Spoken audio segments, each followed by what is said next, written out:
What an absolute pleasure it is to welcome this man to the show. He has managed 10 teams in Ireland, he's managed in England, he has even managed in Malta. Everywhere he goes, no matter what he's talking about, he has the ability to put a smile on your face. It is Roddy Collins. Welcome to the show, Roddy. Well, I'd say thank you very much for a beautiful introduction. You didn't have to go 10 teams, did you? And by the way, I was only sacked by 3 of them. Is that true? No. House I got built a new house.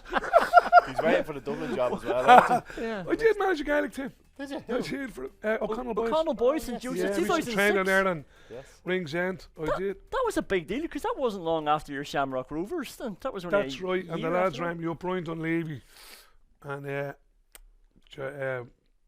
one of the Walshes anyway, Johnny Walsh, rang me up and said, "Stop." Now we played GAA, and I said, "But the drills are different, I know. They're the same." You think Catch so? the ball. Ah, yeah. The movement. I look at Gaelic football and I go, I love a bash at that. Yeah. Different movements, different ideas. Like, so, I know it's obviously a different game, Philly, Yeah. but you know the different aspects to it. I think I could add to it. You know. Yeah. So what did you think then when you went from Bohs, Shamrock Rovers, and then you're in O'Connell Boys? Like, what was that like? Are they your local club? No, they're not. Well, I hung around town all my life. Yeah. I was born in Cabra, boy. Spent a lot of my time around town. I went to O'Connell School for a short period of time till they copped on and slung me out. I ended up in Cabra Tech then. But no, the lads from Sheriff Street, I knew all the lads from there, Yeah. and they basically were the team. And a lot of them were soccer players on their summer break. So I was doing a little bit of League of Ireland, so I was a little bit of a fitter than them. And I got in and it was junior football. Yeah. I could score goals, I could score points, I could run around. So, yeah, it was great. It was brilliant. It was a novelty for me. It wasn't a sport that, I thought, well, I want to play for Dublin like Philly, or I want to go on to be like Jimmy Keevney or anything like that, Yeah. But it was just, I loved it during the summer. I loved the camaraderie. I loved the physicality. Yeah. And, honestly, I was in more digging matches in junior football than I was on boxing rings. Yeah. That's what I can't wait for, junior football. No, Philly. I remember playing against Nafina in a junior game, Yeah. right? They're rivals. And it was down in Kilbarrack in the junior cup. The junior cup is a huge cup to win. Yeah. Anyway, and I was back from England, and I was fit, I was ready to go onto the ball all the time, onto the ball, run past people. That's when I looked off the touchline, and they're all milling each other. And I'm going, what's the crack here? Like, what's going on? Next fella on me on the pitch. So this fella's marking me, right? And he's looking at me, so I just banged him on the chin. And I'm waiting for him to come back and hit me back. And he went, for fuck's sake, what was that about? I felt that serious. I was hugging him nearly and kissing him and apologising. But it was physical. We had a few mad jumpers, I won't name them.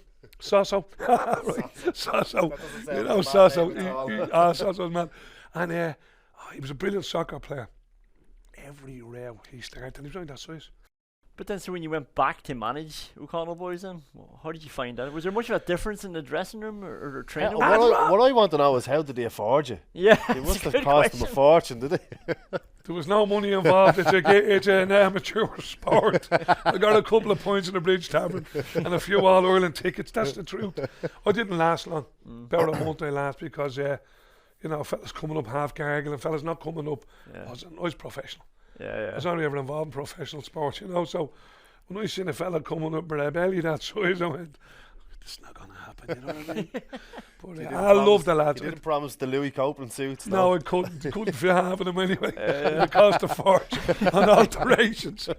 You'd have to get them off the record. Yeah. What I'm fascinated about you is, so like for me, when I was younger, my parents used to, they got me into all sports. So they had me in hurling, they had me in boxing, and the two kind of main sports I went into was obviously GAA and soccer.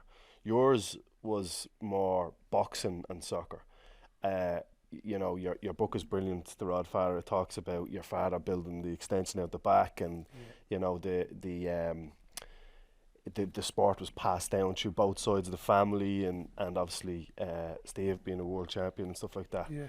But how did you decide to go from one to the other? Well, let me think. I think it was George Best in the European Cup final. When I watched that with me dad, and I seen, the exotic man running around and the crowds and all. I was smitten by that. The alternative was you're going to a stinking old gym, right? Great hitting fellas in the head, it's brilliant. They hit your back, you see a few stars, and then you go to school. I was only about 12, 13 when I realised it wasn't for me. Bruises on your face, hard blood up your nose. Want to have a kip on the desk and you couldn't. And then it is a very hard sport. And it's a singles, you're on your own. I'm a group person. I like to pass things off, deflect and do stuff like that. But it was, no, I think it was too tough for me, to be honest with you, Philly. I didn't like the hardness of it not in the ring, I don't mind that, but going to smelly gyms and freezing and no showers and that. And then I started playing football and got a bit of recognition. Got picked for the Ireland under 15 international team. I got picked for the trials, didn't get the team. And then I seen how, the frills and spills that were with soccer. Yeah. And it was for me then. Yeah. And I'm a bit of an ego head and I loved a bit of flash.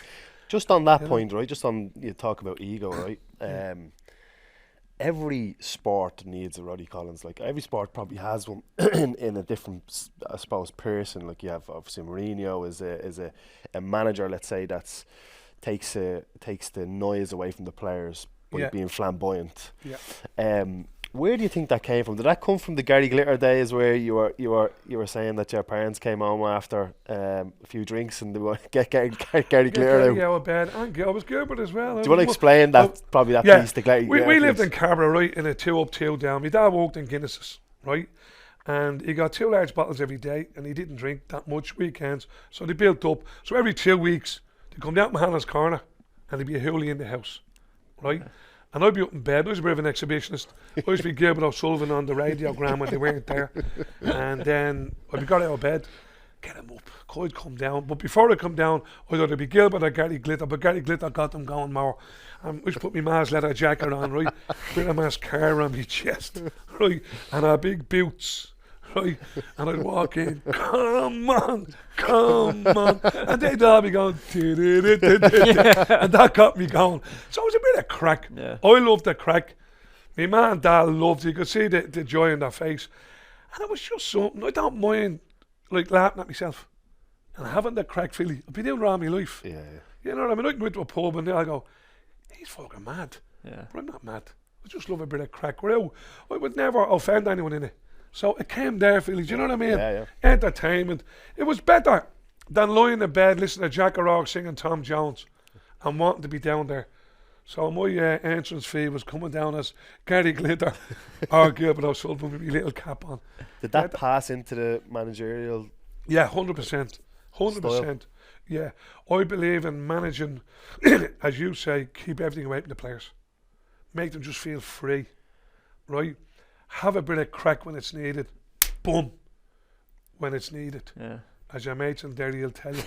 I did the last too long up there. He's like, well, I'm a dirty man. Well, I'll tell you, you were only a few months up there, but you scarred me for life because I'll never forget. I think the last time you and I came face to face, Roddy, I came walking. Remember the little office in there where the manager's office was? Doing the interviews, yeah. Yeah, and I think you lost to Dundalk on the Monday night, 3-0. That's right, and big Ryan McBride got an off and smacked in the head. And I remember vividly, the next game was at home with Friday night, Brandywell, and he beat Athlone 3-2. That's right. I think the current score. I remember all this because I remember going into the office very innocently afterwards, and I'll try a Dublin accent here, but I just heard, I'm not fucking happy with you. And I turned around, like all the other journalists are there, and I was a wee young boy, Kyer. Was it you? It was me. Who were you writing for the Daily Journal? Derry News. You were a little bollocks. He was a little bollocks. How am I sitting here? I'll tell you one thing. And you said to me, you said, do you write your headlines? And I had a chance. I could have just said no. I could have backed out of it. And I thought I'll suck it up. I said I do. What I always liked is that you pulled me into the office then, because all these journalists were there. I was embarrassed. You just pulled me in the office. You gave me a right dressing down. I was like, oh, sorry about that, Roddy. I think the headline was Dundalk wiped the floor with Derry, and you were like, do you understand what that means? I was just like a term that I threw out there, and you went through like calling Derry a mop. Well, do you know what? They didn't wipe the floor with us. Well, you went through that in detail with me. I would have said if I because I made one comment up there, Philly, as the manager. I said I wouldn't pay in to see Derry at the moment. Yeah. I was trying to turn it from a Hollywood team, exactly what honeymoon team, which they still are at the moment. I wrote that last week, into a solid league-winning team. Yeah. Not a cup, a little cup here and a parade down to the Guildhall. League champions, dogged, like what Philly brought to Dublin, the cuteness, the toughness, you know, the dark arts, not just all Hollywood and then down for a drink into town. Yeah. I didn't want that. And there was a few heads around the place. I remember the first day I arrived in where you were talking about. And I'm the new manager. And I come up the stairs and there's fellas with that feet up on the boardroom table watching a big screen. I don't know what they were watching. I walked in, I'm out now, there was about 7 when I went, get the fuck out and don't ever come in here again, don't ever watch that telly again. Gone. Were these players or Players. Professional players. It was a joke.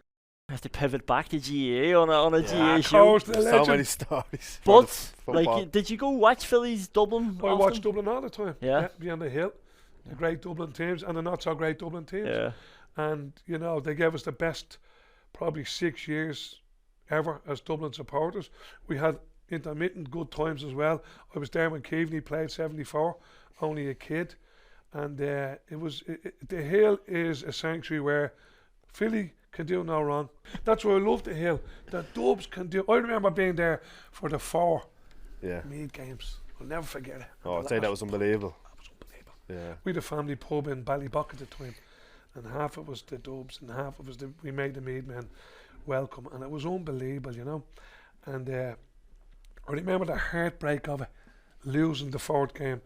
And I done a show there for Brian Mullins not so long ago with Joe Brolly up in Vincent's and Bernard Flynn was on. I met Bernard on a load of golf things. I don't play golf, right? But people ask me, I'll go and pull a trolley. I'm not good with I'll tell you what happened. I went to Mullingar, right? And I was asked to play as a golf name, I don't know, whatever I was, manager of Bohs or something. And I went up and I walked in the clubhouse and they all had gloves and checkered jumpers and all. I met my shoulders killing me.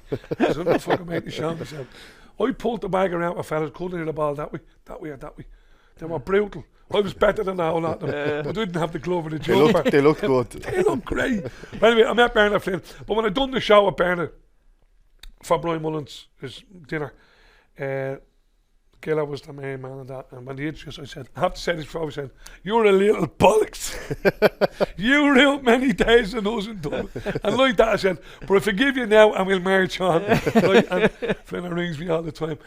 One of the key things I love about you is your love for Caroline and what she's done for you over the years in your career and outside of football as well. But this is getting a bit soppy, you know. But it is a crucial part to sports people.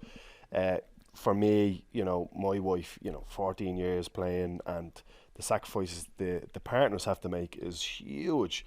And I just love how much, you know, I couldn't mention my wife enough for what she done for me, but I love you're always kind of, you know, you're a family man. You talk about Caroline a lot. Even the way you say to her, you know, going to bed at night, "I love you, pal." Done it last night.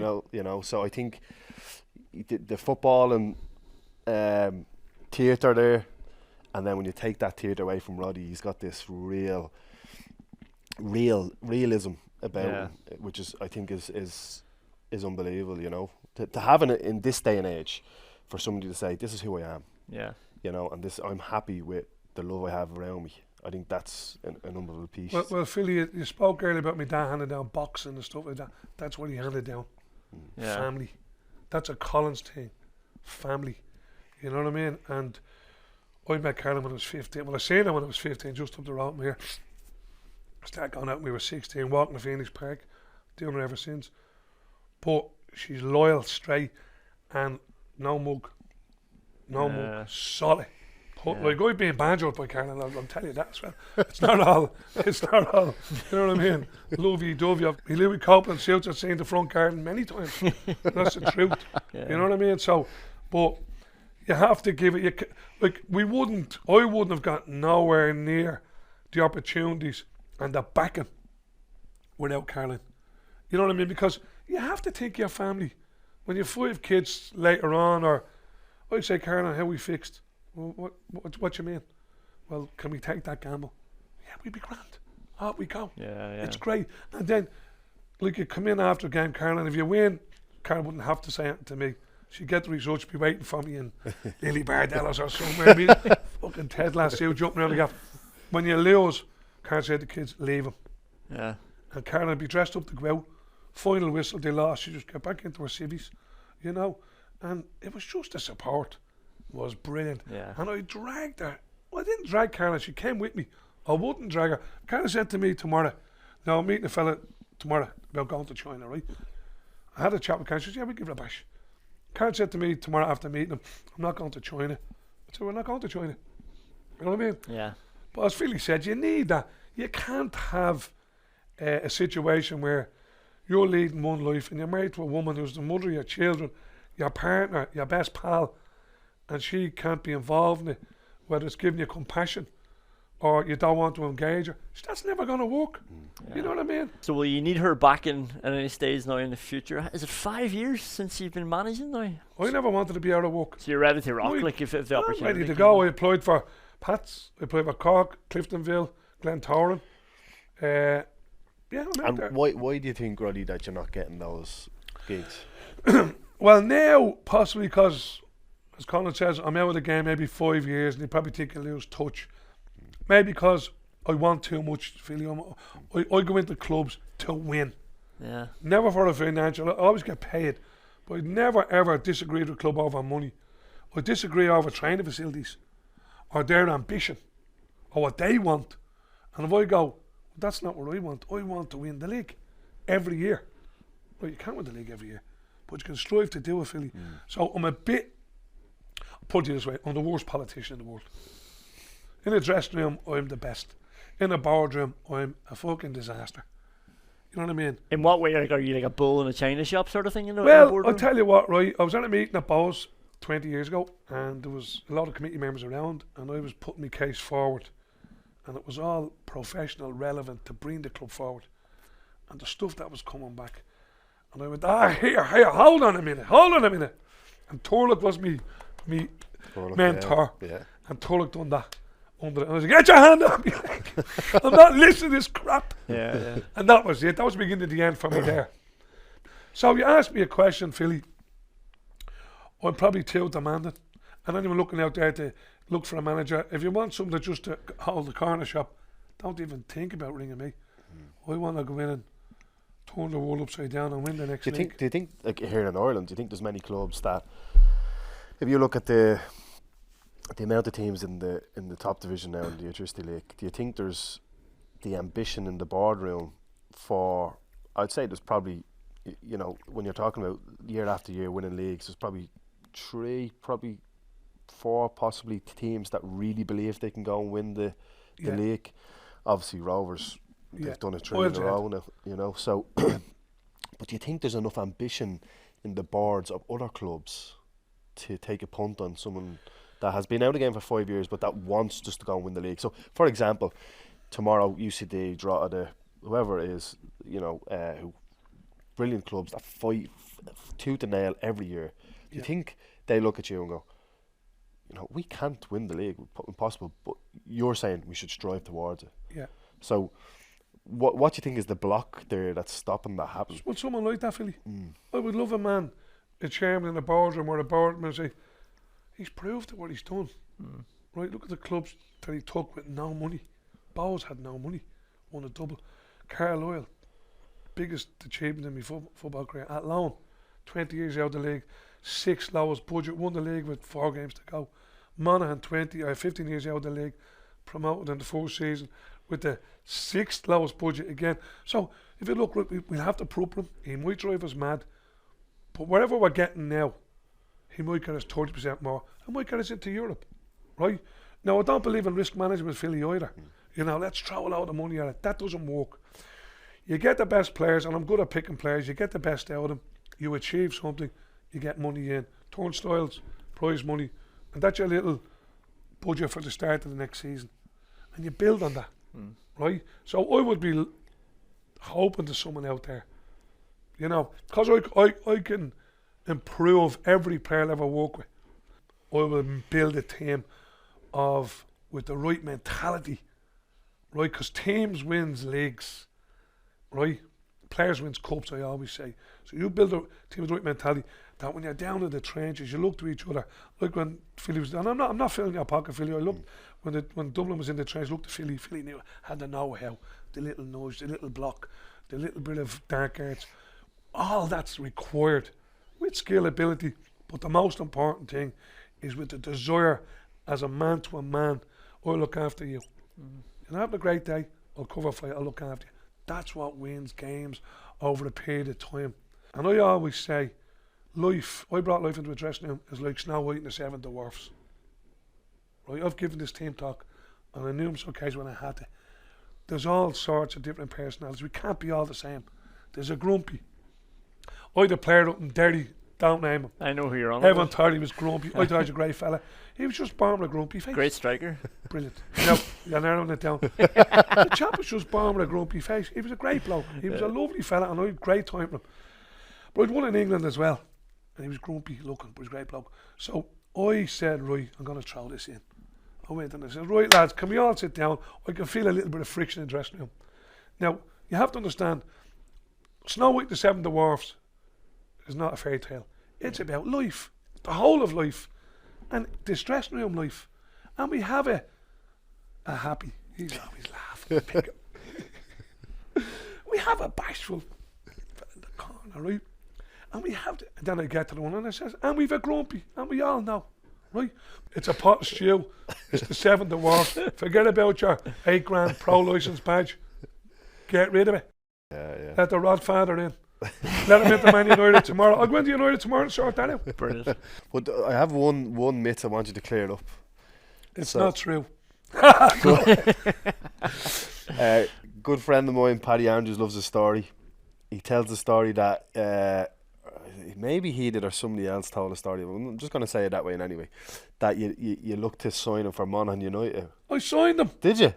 I arranged him.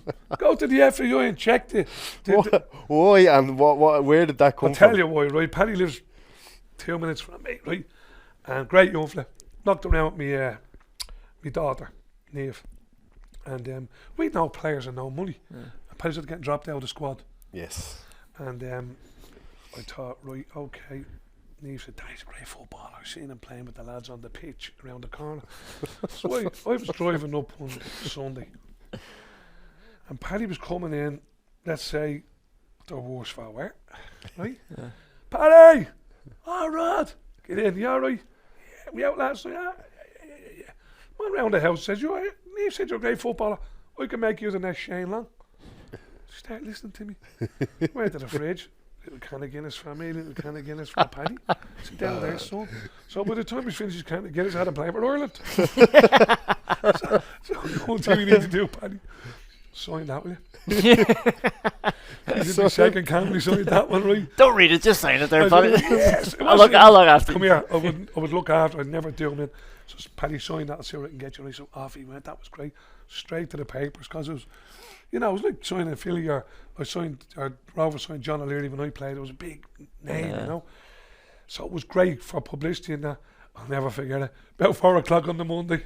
I looked at there's Paddy Sheetwhite. Rod, come here. Remember that thing I signed yesterday? Yeah, please cancel it. I'm getting bumped out of Bridget's, right? I said, that's cancelled. It wasn't. It was registered. It was hopefully get thrown out of Bridget's. I'd had him playing the following Sunday. But that's a true story. Yeah, We butted her up different ways to look after Paddy. I said he came for a cup of tea. Yeah. He didn't. He had a nice little can of Guinness Cup with the of tea. Rodfather. It's out now, Paddy. It's out there, Paddy. There you go. There you go. Very quickly, Yes, bitch. every week we're getting our special guests to do their Breaking Ball Ultimate 15 card. So it's like a FIFA card. So please don't be offended by your overall score. It is Kevin Kilban's overall score. He was far I'm too happy modest. with the photograph. Yeah. Got the right jersey on it anyway. Nice jersey, yeah. Yeah, I was going to wear my Dublin jersey, yeah. Kevin Kilban was far too modest with his score, so his average is 72. You need to beat that, and then we'll put together a little collection. If you were a GAA player, or if you were a GAA player, what was your position? Full forward. Full forward. Bird in the square. I'm Yeah. in a column of rock. You're banging them in for You crease. say Colin Rook, he's a mead I man. know he is, and I really resent saying that, but we'd have had him back in my time with Good player. Big John McNally and all, he would have been the difference. Yeah. Imagine scoring into the hill. Yeah. Oh my God. If I could just close my eyes and just be 21 for 2 minutes of my life. Sure, this man can tell you about I it. know, what's it like, Philly? Come Ireland on, final. them runs and like a Kevin Morgan run. What's it like? You'd love to be back there doing it now. Like honestly, I know you get asked about it all the time. Yeah. You remember when you scored and you're Martin Cooper, 2015, I think Yeah. everyone always talks. But that must have been amazing, running back to pick Yeah. up the best forward in Ireland again after Yeah. you scored. Do It you must know be the what, best like, celebration. The only thing I would, the cherry on the top of that would be shooting the opposite end into the hill. Yeah. Because Yeah. when I scored that point, it was just before half time, and in my head, I was constantly saying, don't let him back up the pitch. Yeah. So I didn't get back up to the hill for a while. Yeah. For a couple of seconds after that, because I was stopping him. I was body Yeah. checking, body checking, body checking, body Yeah. checking. Because I knew that was my time, that I had an energy, that I was Yeah. like, I'm going to make you feel like you're going to feel not good after me scoring that, but I'm going to make you feel even worse now by slowing you coming up the spit. So now I got up to the hill. Yeah. It took me a couple of plays to get back up the hill. You Couldn't know? take it So- all in. Yeah. So we've got 6 attributes here, Right. Roddy. For Sorry. Now these are GAA attributes, so we need what you think your score would be out of 100. So pace first. Pace. I wouldn't be in the quickest. Or over the say, give me the first 10 yards, you wasn't going to catch me. Once you get going. I could get 100 yards, and I won them in the Olympics at 100 yards. Yeah. Like I'll be a bit like a James McCarthy pace. Yeah. You know what I mean? I'm not going to get away with it in the It's first 5. steam train once But you're you're going. not, you're not gonna, so whatever you're going to give James, I'll take less 5. Thank you, James. 83. I boxed his dad, by the way. John. Did you? Great man. What do you, Philly? I'll give you the call. You played with James. James for me is a hybrid. So if you were like physically breaking down a team, you could break them into 2 animals: rabbits and gorillas. Yeah. But James is his own animal. He's in between those. So a rabbit would be Jack McCaffrey. Yeah. I'd be Yeah. a gorilla, Yeah. which would be like, just have to be fast over, as you said, 10 meters, Yeah. 15 meters. But James is a hybrid. So if you were doing athletics, you'd have a 100-meter sprinter, let's say a 600, 800-meter sprinter. James is fit in the 4 to 600, which is it's a hybrid in your energy system. It's very hard to do that run. Yeah. So I would say he is quite high in pace. Yeah. I'd give him quite high now. I'd give him definitely 80. Well, I'll give him a race.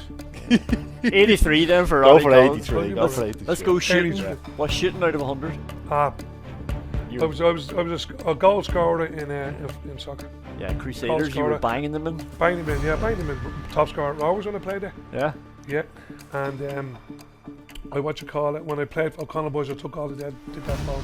Okay. I was the man We with it. mentioned that with Kevin Kilbane. He was like, soccer players would find Yeah. dead balls easy because they're, we you're normally always put kicking them off the over the bar ground. anyway. Yeah. So what are you going for? 90? 99. 99. Brilliant. I'm Love Brilliant. it. Love it. Passing. Can I give myself my own marks? Yeah. So I was Yeah. just trying to Fucking tee you up. 100 for that. We give them all. So passing out of Go on. 100. Yeah. What was your passing like? Passing was, let me say, it was. Now remember, this is you have it in your hands now. It's not on the ground. My passing was very good, and I wasn't a hand passer. I was a bit like a Dermot O'Connor, a Dermot Conley. Connolly. We used to like to whack it. Yeah. Boom! I could pinpoint it. Torpedo. Yeah, I loved him the way he done it. And I used to say, that's me. Sky Sports pass. That's you. So we're talking 90, Hollywood, look at 90 the again camera. here. Yeah, So you're up to, he has to be up for 90s there. Then. yeah. Damon Conley was one of the best kick passers of the game. Well, if you're the same as Jimmy Connolly, we're going 99. No, come here. I wouldn't put myself the same as them. I'd say 95. Yeah. 95. 95 it is. Skill out of 100.